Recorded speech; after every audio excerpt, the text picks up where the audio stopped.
مجموعہ سعدآباد کا کل رقبہ 300 ایکڑ ہے، جس میں 110 ایکڑ پر محلات تعمیر کروائے گئے۔ بقیہ 180 ایکڑ پر باغات، زیر زمین نکاسی آب کے انتظامات اور سرسبز میدان بنائے گئے۔ شاہ ایران کا محل دا وائٹ پیلس میں رومن طرز کے 4 بڑے ستون ہیں۔ اسے ملت محل بھی کہا جاتا ہے۔ موسم گرما میں یہ محمد رضا شاہ پہلوی اور خاتون اول فرح دیبا کی رہائش ہوا کرتا تھا۔ اس کی تعمیر 1931 میں شروع ہوئی اور 5 سال میں تکمیل کو پہنچی۔ اس محل میں محمد رضا شاہ کا دفتر اور انتظامی ادارے موجود ہیں، جبکہ شاہی محفلیں بھی یہیں پہ سجائی جاتی تھیں۔ تمام کمروں میں ایرانی دست باف قالین، بیش قیمت مجسمے، قیمتی تحائف، یورپین فانوس اور انقلاب فرانس سے قبل فرانس کی آخری ملکہ میری اینٹونیٹ کا میز بھی موجود ہے۔ مین ریسیپشن ہال محل کا مرکزی کمرہ اس کا مہمان خانہ ہے، جہاں شاہ ایران بین الاقوامی وفود سے ملاقات کرتے تھے۔ خوبصورت پردے، طلائی فرنیچر، چینی اور فرانسیسی ظروف اور نہایت ہی عمدہ ڈیزائن ایرانی اور یورپی معماری کی بہترین مثال ہے۔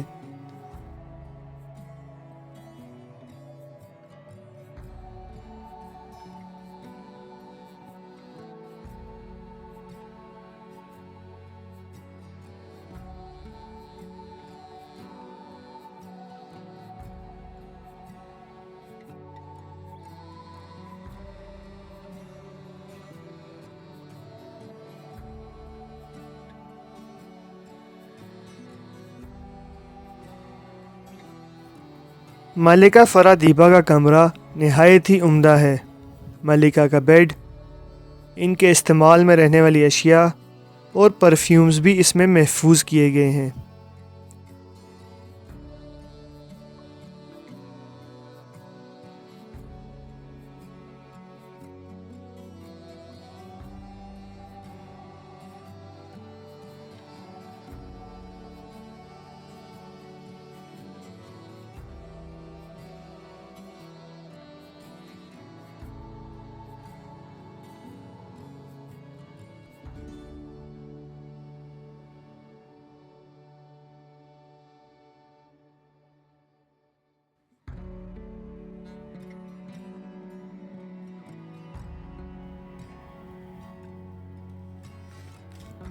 ڈائننگ روم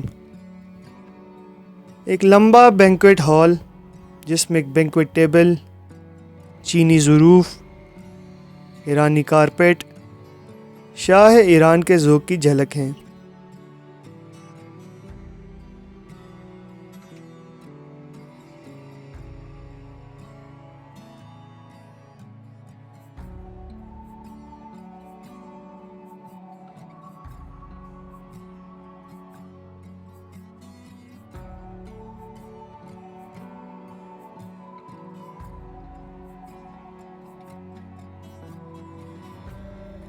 شاہ ایران کے کمرے میں ایک خصوصی کتب خانہ، میز اور آرام گاہ ہے۔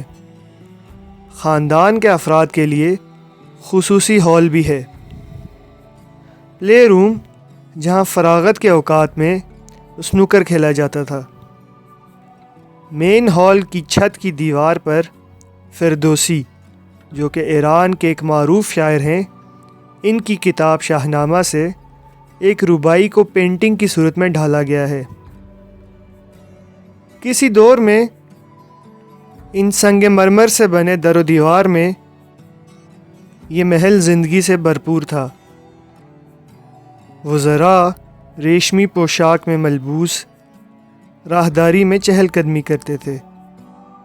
ملکاؤں اور کنیزوں کی مسکراہٹ آنگن میں پھیلتی ہوگی۔ فانوس اپنی تمام تر روشنائی کے ساتھ لوگوں کی گفتگو سے محو ہو کر جھومتے ہوں گے، لیکن اب خاموشی ہے۔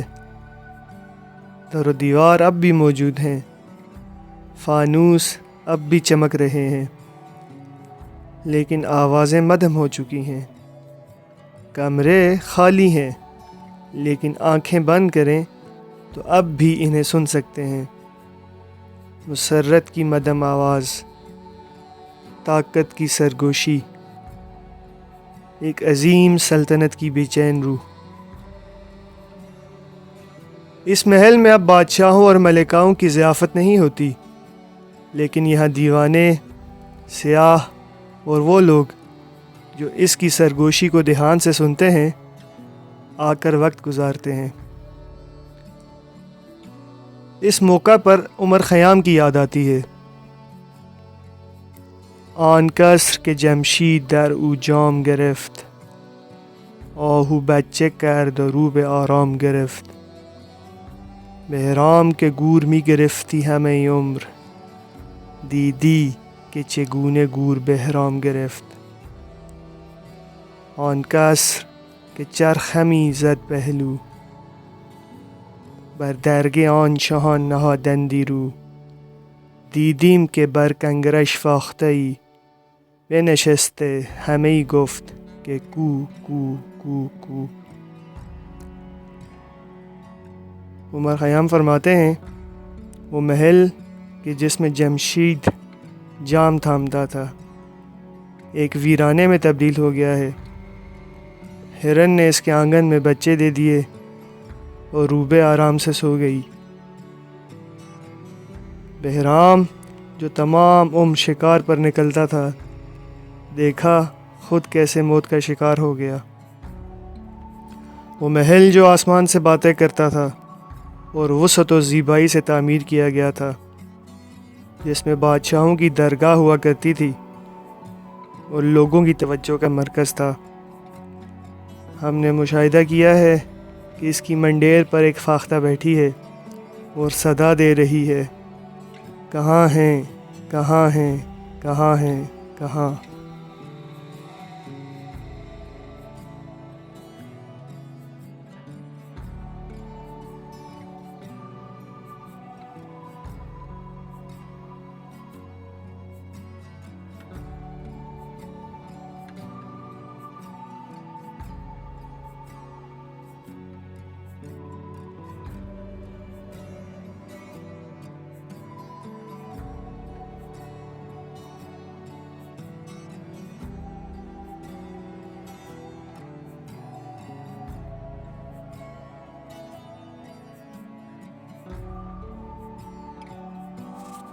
البرز پہاڑوں کے دامن میں، جہاں ہوا میں چیڑ کے درختوں اور یادوں کی خوشبو رچی ہے، یہ محل خاموش کھڑا ہے، سفید سنگ مرمر میں لپٹا، جیسے کسی شاعر کا خواب ہو، نہایت ہی باوقار اور پرسکون، شاندار مگر خاموش۔ اس کے ستون آسمان کی طرف یوں بلند ہیں جیسے منجمد اشعار جو تاریخ کا بوجھ سنبھالے کھڑے ہیں۔ یہاں وقت جیسے تھم جاتا ہے، پتے آہستگی سے زمین پر آ گرے ہوں، پرندے مدھم سور میں گا رہے ہوں اور سائے ادب سے چل رہے ہوں۔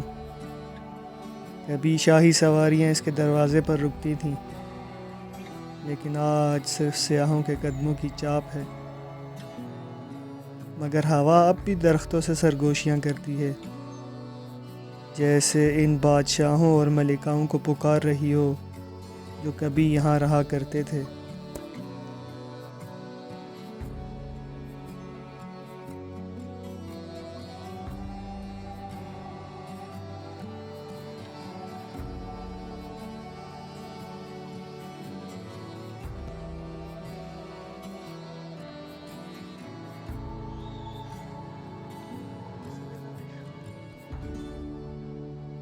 صدیوں پرانے درختوں کی چھاؤں میں، جہاں ہوا دبے پاؤں چلتی ہے اور روشنی پتوں سے جھانکتی ہے، وہاں ایک خاموش پر اسرار عمارت کھڑی ہے۔ اوائل میں سیاہ سنگ مرمر سے تراشا گیا یہ محل اپنے وجود میں ایک راز چھپائے بیٹھا ہے۔ یہ وہ جگہ ہے جو دل پر نقش چھوڑ دیتی ہے۔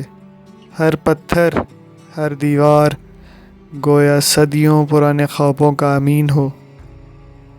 یہ عمارت رضا شاہ کے لیے بنائی گئی تھی، مگر شاہ نے اسے زیادہ پذیرائی نہ دی۔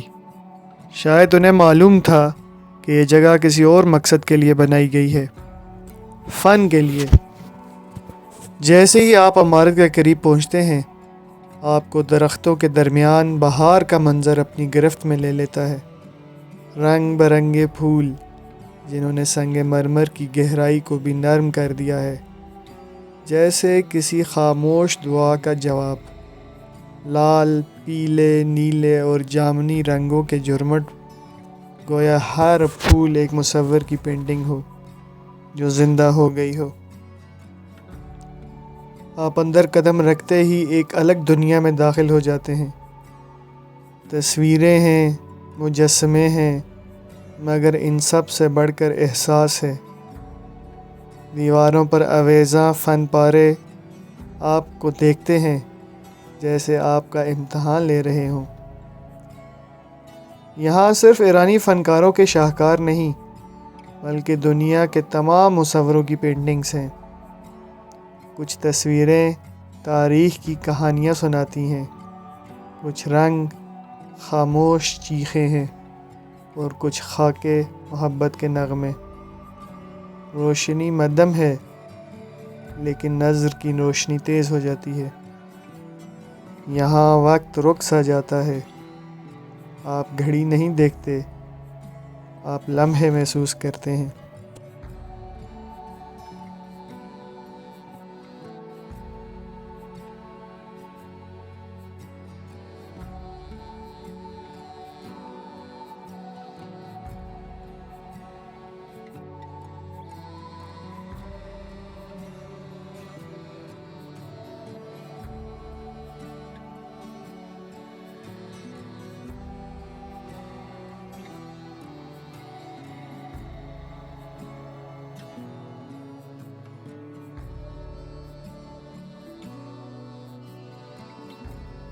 یہاں ہر دیوار، ہر گوشہ فن اور احساس کی زبان بولتا ہے۔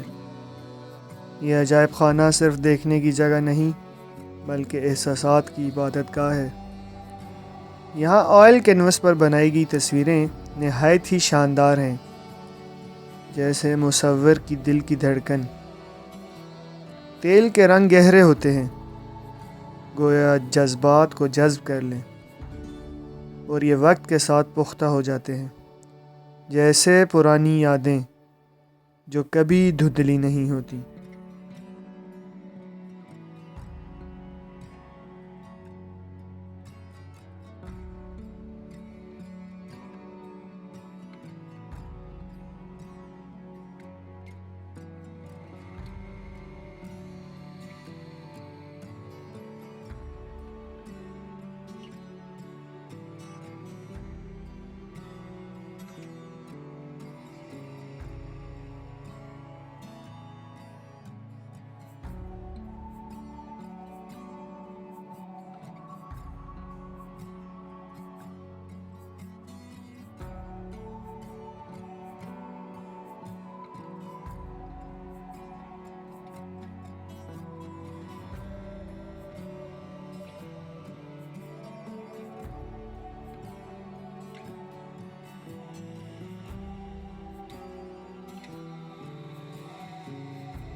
یہاں صفوی دور کی بھی کچھ تصاویر موجود ہیں جن میں فارسی مصوری کی کلاسیکی شان نظر آتی ہے۔ ہر نقش میں فارسی تہذیب کی جھلک۔ صفوی دور کی تصاویر ہمیں یاد دلاتی ہیں کہ فن صرف تماشا نہیں بلکہ یہ سلطنتوں کی روح ہوتی ہے۔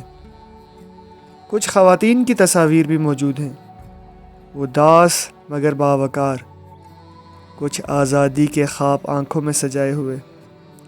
یہ صرف چہرے نہیں بلکہ ایک نسل کی کہانی ہے۔ جب آپ ان گیلریوں سے گزرتے ہیں تو محسوس ہوتا ہے جیسے وقت آپ کا ہاتھ تھامے چل رہا ہو۔ ہر کینوس، ہر فریم دل کی کسی پرانی دھڑکن کو جگا دیتا ہے۔ سعدآباد کمپلیکس صرف محلات کا مجموعہ نہیں، یہ ایک پورا عہد ہے جو خاموش دیواروں، نخلستانی راستوں اور فن کے لمس میں سانس لیتا ہے۔ یہاں ہر محل کا اپنا انداز ہے، وائٹ پیلس کی عظمت، بلیک پیلس کی گہرائی، گرین پیلس کی نفاست اور دریا کے کنارے بہتی ہواؤں کا سکون۔ جیسے کسی شاعری کی کتاب جس کا ہر صفحہ ایک نئی نظم ہے۔ شاہی خاندان تو کب کا جا چکا، کہکہے، محفلیں، موسیقی اب صرف ہواؤں میں موجود ہیں، گونج کی صورت میں، یاد کی صورت میں۔ مگر جو باقی رہ گیا ہے وہ تاریخ ہے، وہ فن ہے اور وہ خاموشی ہے۔ سعدآباد ایک دروازہ ہے، ماضی کی طرف، تہذیب کی طرف اور انسان کے اندر جھانکنے کی طرف۔ اور جب آپ یہاں سے رخصت ہوں تو کچھ نہ کچھ ضرور ساتھ لے کے جائیں، ایک سوچ، ایک تصویر یا ایک احساس جو دل میں بس جائے۔